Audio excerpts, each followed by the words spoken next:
Bonjour et bienvenue dans le Podcapsuleur, le podcast qui aime la bière et les brasseurs. Merci à toutes celles et ceux d'entre vous qui manifestent leurs encouragements et leur soutien par un petit message sur les réseaux sociaux par exemple. Merci à Gibouille Olivier qui publiait cette semaine sur Facebook ce commentaire que je vous partage. Étant un très gros consommateur de podcasts, j'en ai cherché traitant de notre sujet préféré, la bière. J'en ai écouté plusieurs, mais le meilleur pour moi, c'est le Podcapsuleur. Ça change des chaînes YouTube et on peut l'écouter tout en brassant. Fin de citation. C'est pas bon pour l'humilité, mais c'est un message qui fait vraiment très plaisir. Merci Gibouille Olivier pour tes encouragements. Quand j'ai lancé le Podcapsuleur il y a un an, il n'y avait pas grand monde pour parler de bière en podcast. Il y avait Binous USA, bien sûr, que je salue. Et depuis, il y a eu plusieurs autres créations. Comment brasser sa bière, bière à la cool, l'âge de bière, la brasse ou encore bière et moustache. Et à la fin de cette deuxième saison du Podcapsuleur, je tenais simplement à vous les présenter et à les saluer. Comme tous les 15 jours, nous partons à la rencontre de brasseurs un peu partout en France. Ils nous ouvrent les portes de leur brasserie, témoignent de leur parcours personnel, de leur passion pour la bière, nous font visiter leur brasserie, leurs installations et nous parlent de leurs produits. Dans cet épisode, on se met au vert. Je vous emmène découvrir deux apiculteurs brasseurs. Saison 2, épisode 12, la brasserie L'Opercule à Senones, dans les Vosges. Les Vosges, des forêts à perte de vue, des routes qui tournicotent un peu quand même, la verdure, la nature, l'air frais. À Senones, j'ai rencontré Damien et Maxime, deux amis d'enfance devenus brasseurs. C'est encore une jeune brasserie, mais qui a déjà atteint une belle vitesse de croisière. J'ai voulu en savoir plus sur leur spécificité d'apiculteurs brasseurs. Je suis donc allé les voir à Senones, et c'est Damien Froment qui nous accueille. On est à Senones, une petite ville dans les Vosges, environ 3000 habitants. Senones, c'est une ville qui est dans la principauté de Salm, mais depuis quelques années, ça a été ratifié comme quoi ça appartenait entièrement à la France. Mais du coup, la particularité du territoire, c'est qu'il y a 3 abbayes, Étival, Clairefontaine, Moyen-Moutier et Senones, et qu'il y avait vraiment une richesse, notamment au niveau du textile dans les années 1800-1900, qui était implantée ici, qui a disparu. Mais nous, je pense que la jeunesse revient de plus en plus reprendre ce patrimoine-là pour construire autre chose, notamment une brasserie. Alors on est en plein milieu des Vosges, il y a des forêts de sapins partout. Oui, alors c'est ça qui est super sympa dans les Vosges, et on est une partie qui n'est pas encore très touristique, on essaie de développer ça, mais c'est une vallée assez préservée, auquel on a beaucoup de roches à visiter et des super forêts. Actuellement, on peut cueillir pas mal de champignons notamment, et c'est vrai que c'est un territoire assez préservé, et on appelle ça aussi, un petit territoire canadien, parce qu'on a vraiment des couleurs qui viennent du Canada, du vert, du orange, du jaune, toutes ces couleurs-là, avec ces feuillus, ces résineux qui sont assez sympas, quoi. Pourquoi avoir choisi d'implanter ta brasserie ici, l'Opercule ? Alors, ça s'est fait un petit peu comme ça. On n'a pas choisi. Quand on a monté le projet, on a fait la tournée des popotes pour confronter du coup le projet avec des professionnels. Et on recherchait notamment une collaboration avec un apiculteur, parce que la particularité de notre brasserie, c'est d'être apiculteur et brasseur, de faire des bières refermentées au miel. Et on est tombé sur Jean-Marc et Catherine Koch, les apiculteurs de Senones, qui ont été emballés par notre projet et qui ont dit si vous voulez, on peut vous aider dans le montage du projet. On peut vous accueillir et on peut essayer de collaborer ensemble pour diversifier en fait les produits de la ruche, tout simplement. Quand tu dis nous avons rencontré, c'est avec Maxime, ton fidèle compagnon d'aventure. Voilà, parce que je suis pas tout seul, donc avec Maxime qui est un ami d'enfance, on se connaît depuis la maternelle, et il y a un moment dans notre vie, on a fait pas mal de choses, des études à peu près similaires, on a travaillé dans des bureaux qui étaient similaires mais concurrents, on en avait un peu marre, on a fait chacun son côté d'autres expériences, et à un moment, on s'est retrouvés tous les deux un peu au chômage, ou plutôt même en réflexion sur qu'est-ce qu'on va faire ces prochaines années, et nos agendas concordaient, et puis nos idées, comment on voyait notre avenir se concordait, et on s'est dit pourquoi pas se lancer ensemble dans une nouvelle aventure, parce que c'est vraiment une aventure de se lancer dans une entreprise. Qu'est-ce qui a fait le déclic ? Pourquoi est-ce que un beau jour vous avez décidé de créer votre brasserie ? C'est vrai que c'est un peu farfelu, parce qu'en fait il ne faut pas partir de la brasserie, chez nous il faut partir de l'apiculture. C'est-à-dire que Maxime voulait travailler dans le monde agricole, mais nos parents sont des purs fonctionnaires et du coup on n'avait pas de terre. Et c'est très compliqué d'avoir des terres si on n'a pas des parents. Et du coup moi j'étais apiculteur amateur depuis environ 5 ans. Et il m'est venu à l'idée de dire, bah écoute, si tu veux, on va faire de l'apiculture, je te fais découvrir ça. C'est assez sympa, c'est avec des abeilles, c'est vraiment différent. Par contre, on vend pas des pots de miel, faut transformer ce qu'on fait. Il n'y a pas que le miel, il y a la propolis, la cire, la gelée royale, enfin, il y a plein de choses qui gravitent autour des produits de la ruche. Donc on est parti de ça, de l'apiculture. Et au même moment, moi je commençais des petits kits, et boîtes de conserve notamment, mais je refermentais pas ces boîtes de conserve avec du sucre, je refermentais avec le miel que je produisais. Et je lui disais, bah tiens, en ce moment, et c'est vrai que c'est arrivé aussi dans la période auquel on parlait de plus en plus de microbrasserie. Par contre, de bière au miel, moi je connaissais que la Barbare, et je connaissais pas des gens qui produisaient leur miel et qui faisaient leur bière. Alors je lui dis, bah écoute, déjà on peut monter une petite brasserie comme ça. Et puis il y a une autre branche qu'on va essayer de développer dans les années à venir, c'est une branche agroalimentaire et cosmétique, en utilisant plus, par exemple là on produit de la drèche, on produit du miel. On peut faire des crackers au miel, par exemple, produire de la propolis pour faire des produits cosmétiques à base de plantes, de cire, voilà, avec la propolis. Enfin, il y a tout un autre domaine, tout un autre monde qu'on voudrait développer. On recherche du monde qui veulent bien développer ce monde-là parce qu'on arrive un peu à saturation de notre emploi du temps. Des fois, j'aimerais ne pas pouvoir dormir, mais je n'y arrive pas encore parce que on s'éclate tous les jours, mais à un moment, il y a la vie de famille, il y a les amis, puis il faut aller se reposer. Et malheureusement, actuellement, la brasserie prend beaucoup, beaucoup de place dans notre vie, quoi. La bière et le miel, ça fait bon ménage ? C'est assez sympa, le côté miel en fait, ça donne un peu de rondeur à la bière et surtout ça a tendance à casser tout ce qui est un petit peu pointu, agressif en bouche, comme l'amertume en fait. Donc ça diminue un peu l'amertume et ça rend un peu plus rond, mais sans que ça soit sucré. Ça c'est important parce que les gens ils ont peur que ça va être des bières sucrées, alors que pas du tout en fait. Le miel il est ça en refermentation comme du sucre de betterave. Ce miel-là est consommé par les levures, il ne reste plus rien à part des arômes qu'on a plus ou moins contrôlés, et ça dépend les bières qu'on fait. Et voilà, mais c'est des bières comme tout le monde peut faire, c'est juste qu'on a une impression de bière un peu plus ronde et surtout de choses un peu plus, comme l'amertume, qui sont un peu plus tranchants, moins présentes, quoi. Ça fait 2 ans maintenant ? Ça fait 2 ans. Donc il y a eu 1 an de montage de projet, après 1 année auquel on a travaillé dans un petit atelier, un ancien appartement désaffecté sur du matériel de brassage de 100 litres. Voilà, donc on sortait pas beaucoup, mais ça a permis de nous développer et vraiment de gagner la confiance de nos clients qui sont encore actuels.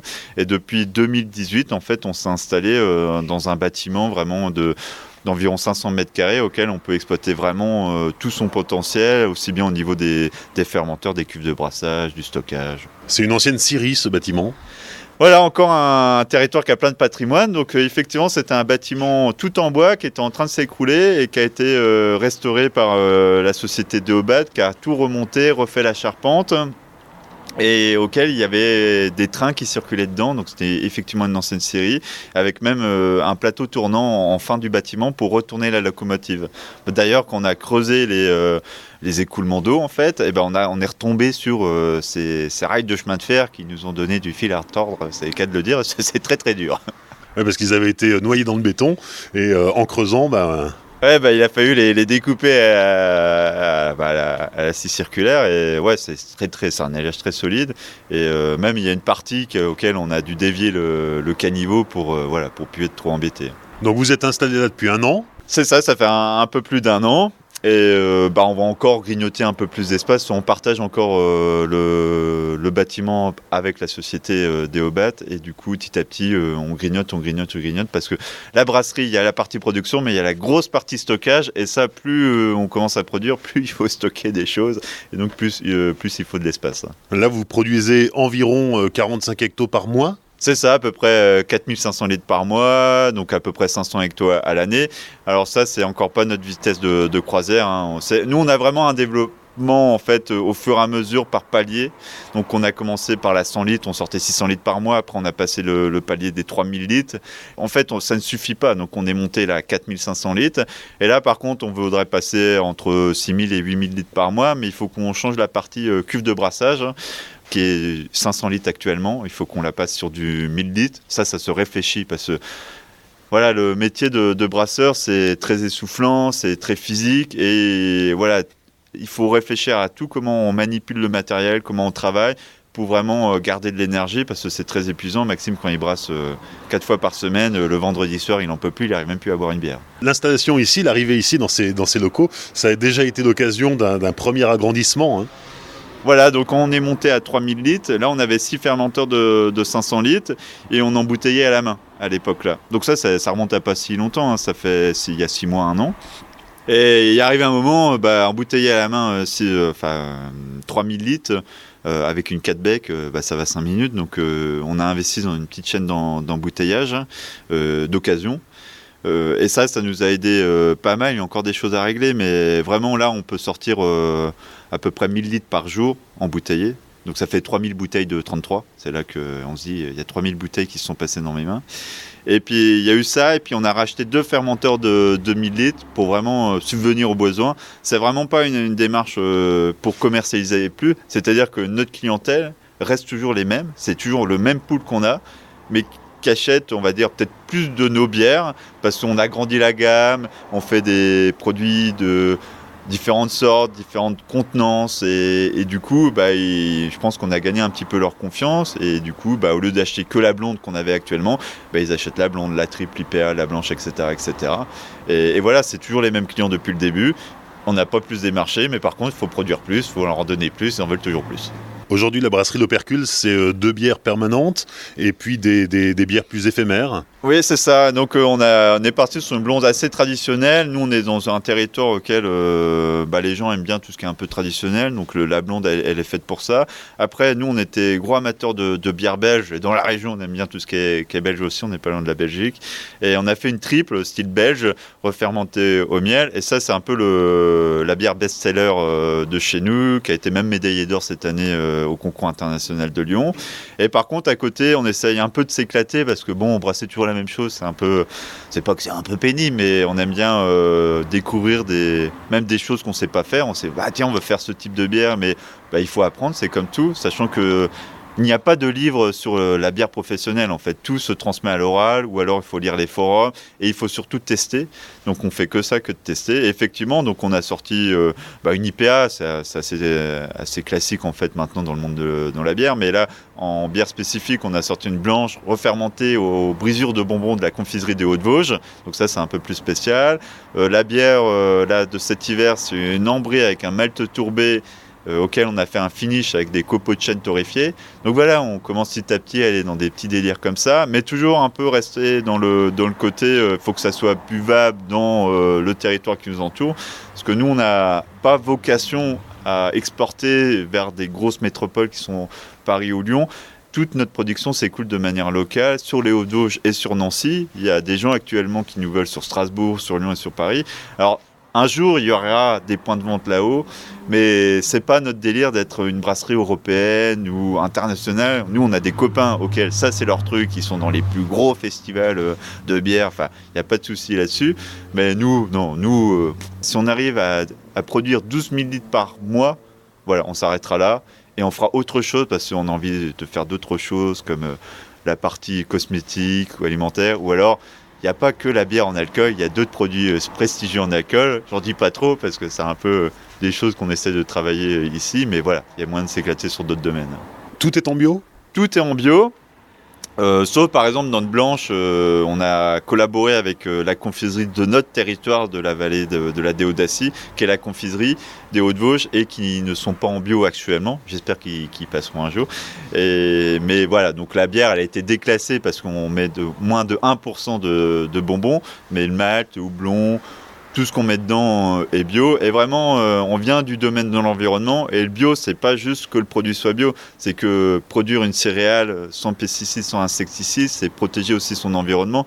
Donc nous, on voit plus loin que mettre le logo AB. C'est vraiment derrière que les gens qui ont travaillé, qui ont produit ces matières premières, ont travaillé de manière à protéger l'environnement. Et c'est un sujet actuellement un peu sensible de parler bio et du conventionnel. Voilà, on en parle de plus en plus, mais il y a quand même une réalité. Il y a beaucoup d'analyses physico-chimiques qui sont faites et qui prouvent qu'on a un petit peu abusé sur ces produits-là, quoi. On continue à l'intérieur de la brasserie avec Maxime. Bonjour Maxime. Bonjour. Voilà, alors on t'attendait avec Damien pour faire le tour du propriétaire. Ok, allons-y. Alors du coup ici à l'Opercule on brasse sur donc la salle de brassage, c'est une 500 litres Polsinelli. Donc nous on a fait un petit peu augmenter les cuves, elles font 680, ce qui fait qu'on arrive à faire à peu près 500 litres de produits finis, même sur des bières à 8 degrés comme notre triple. Enfin de produits finis, je veux dire 500 litres dans le fermenteur, hein, parce qu'après il y a toujours un peu de perte. Et puis on a un petit peu amélioré cette salle de brassage avec une cuve à eau chaude qui est là-bas, qui fait 1500 litres. Donc ça c'est du Cespedes. Et donc, ce qui fait que le matin, l'eau est chaude à la température voulue et on n'a plus qu'à la transférer à la pompe. Alors qu'avant, on remplissait tout à l'eau du robinet, donc froid, et on faisait chauffer. Et avec la pression du robinet, donc 400 litres à la pression du robinet, ça mettait un temps fou. Alors que maintenant, on a la grosse pompe qui est là-bas, qui nous sert aussi au Whirlpool, qui envoie bien et on remplit très très vite. Tous les transferts, donc Polsinelli, c'est tous les transferts au tuyau et à la pompe. Hein. On n'a rien de fixe, hein. C'est des choses qu'on met au fur et à mesure. Et puis après, derrière, en sortie d'échangeur à plaques, on a 6 fermenteurs de 500 litres Polsinelli. Donc ça, c'était ce qu'on avait à la base quand on est arrivé ici. Et ensuite, on a rajouté il y a quelques mois les 2 fermenteurs là, c'est les fermenteurs Cespedes, les 500. Et puis on a rajouté la 2 de 1000, donc ça fait 2000 litres de plus du Cespedes aussi. Donc ça c'est pour la partie donc empâtage, ensuite fermentation. Et puis pour l'embouteillage, alors on a une petite cuve de sucrage, vraiment c'est pareil, c'est du Polsinelli, c'est assez simple. Et on a une petite embouteilleuse qui a été refaite avec plusieurs morceaux. Donc il y avait la partie remplissage qu'on est allé chercher d'un côté, qui avait un convoyeur. Ensuite on est allé chercher un deuxième convoyeur avec une étiqueteuse. Ensuite on est allé chercher une capsuleuse qui avait, elle, une table tournante. Et on a remis tout ça ensemble, ce qui donne maintenant, en fait, tout est sur convoyeur avec une table au bout pour leur faire demi-tour. Et puis, on commence par l'étiquetage. Ensuite, on va au remplissage, on capsule et ça nous arrive à la fin, comme ça, si tout va bien, si ça ne tombe pas. On a une capacité de 1100 bouteilleurs, puisque c'est l'étiqueteuse qui donne la cadence.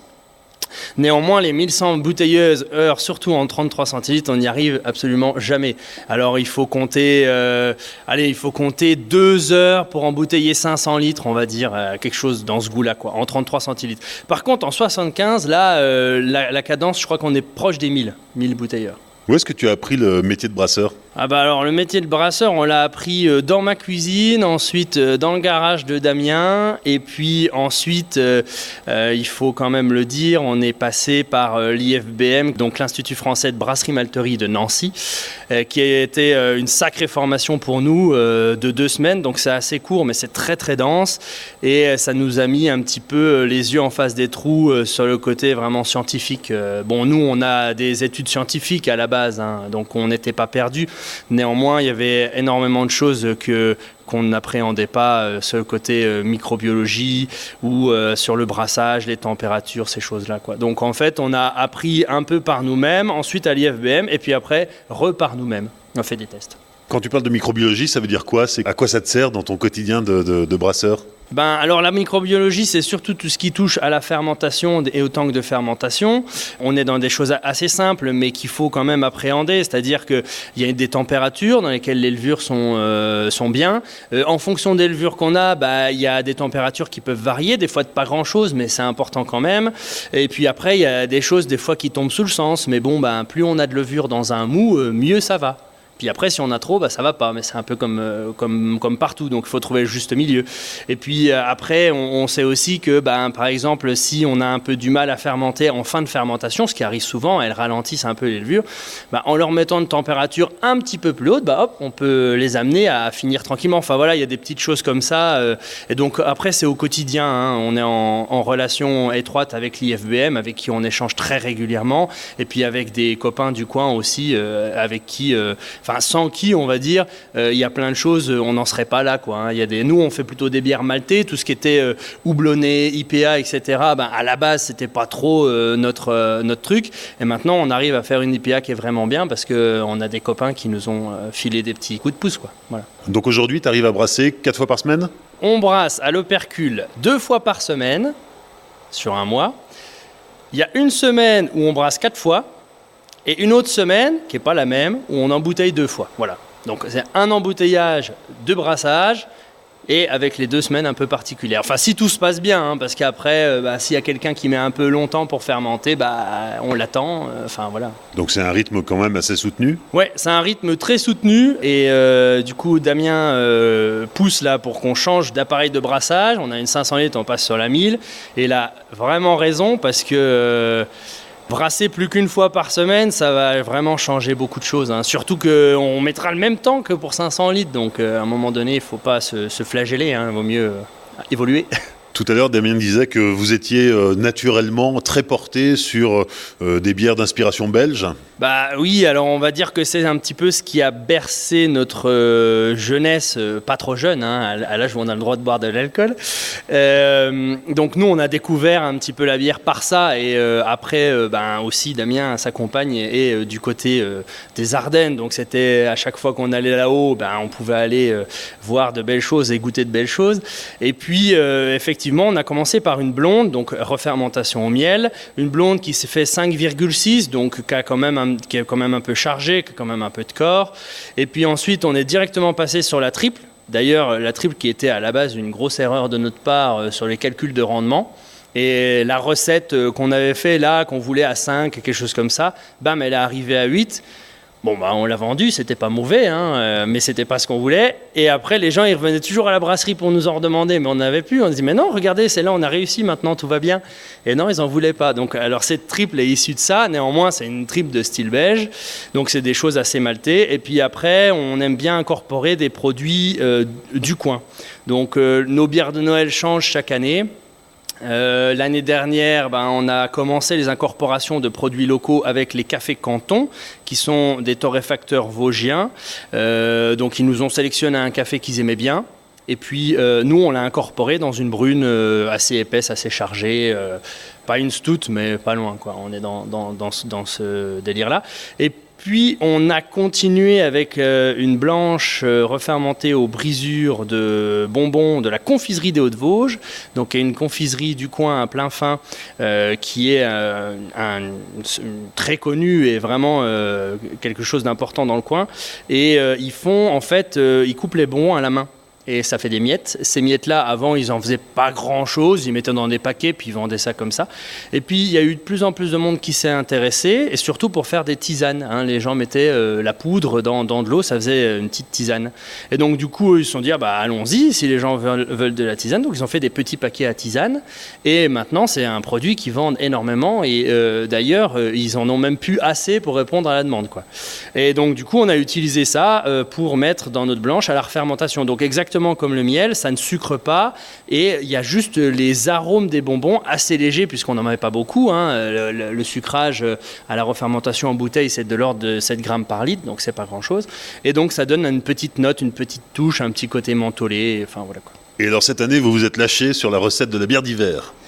Alors oui, cette année, c'est une recette qui nous tient depuis très longtemps, parce que ça fait presque 1 an qu'on essaie de faire ça. Alors en dilettante, hein, on brasse pas tous les jours pour essayer de trouver quelque chose de bien, mais on était parti sur une recette d'ambré, et puis au final, on avait des idées, mais on trouvait jamais quelque chose de bien. On voulait un malt fumé à la tourbe, donc un malt tourbé, dans cet ambré. Et puis là, on a trouvé le petit finish, la petite chose qui nous manquait. En fait, on incorpore des copeaux de chêne dans les fermenteurs au moment de la garde. Et donc, en fait, on a ce côté fumé qui est léger. Hein. Généralement, on fait des choses assez légères. Ce côté fumé léger qui vient être rehaussé par ce côté boisé, un peu vanillé. Ça apporte un peu de sucrosité. Et puis, beaucoup de choses qu'on n'a pas encore goûtées parce que les premières bouteilles vont sortir seulement. Alors, on a fait des petits tests sur une 30 litres, mais c'est jamais pareil. C'est toujours mieux de goûter ce qui sort de la brasserie, quoi. Les 5 dernières minutes avec la dégustation. Damien, qu'est-ce que tu nous proposes ?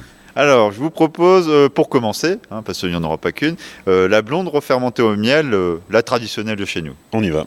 Alors, c'est une blonde assez traditionnelle parce que sur notre territoire, on est quand même beaucoup... Il y a beaucoup de gens qui boivent des pils qui viennent d'Alsace, Cronenbourg, Metteurs, etc. Du coup, c'est une bière qui est quand même un peu plus chargée en malt. fermentation haute.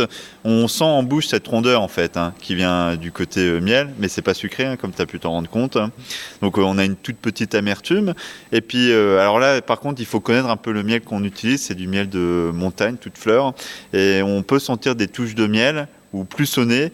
Mais ça, c'est à force de sentir un peu le verre, la bière qui est dedans, on commence à sentir des petites notes de fleurs de miel, voilà, dans cette blonde-là. Mais elle reste assez traditionnelle, donc sur le côté malt, céréales et côté touche de miel. Et ça, chez les buveurs de Pils, ça passe tout seul.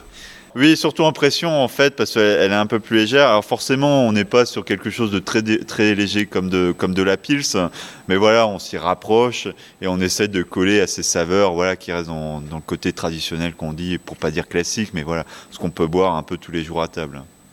Alors on continue la dégustation avec une deuxième bière qui est la triple. La triple qui en fait est une faute professionnelle. Oui, c'est ça, c'est une grosse faute professionnelle.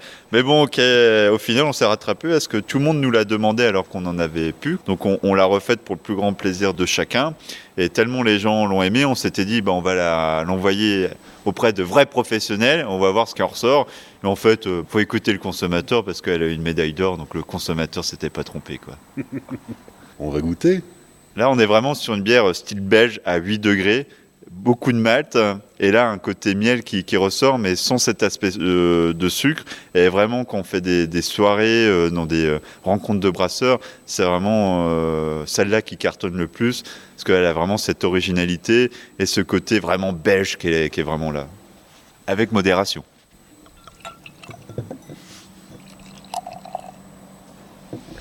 Troisième dégustation. Alors, la petite ambrée de cet hiver, donc comme disait Maxime, avec un malt tourbé et un petit finish au copeaux de chêne. Un truc bien sympa, boisé. Voilà, ceux qui boivent du whisky, je pense qu'ils vont la boire. On va regarder ce que ça dit au nez. En fait, il faut attendre 3 semaines avant que ça s'exprime. Bon, alors nous, on boit ça toutes les semaines pour savoir comment ça évolue. Et là, je viens de goûter et ça sent encore plus que la semaine dernière encore, et c'est en train de vraiment s'exprimer. Et justement, je crois qu'elle est dans sa 3e semaine, plus ou moins, et voilà, on sent que les odeurs se dégagent vraiment. On sent ce côté boisé qui vient du copeaux de chêne en fait, qui a été torréfié.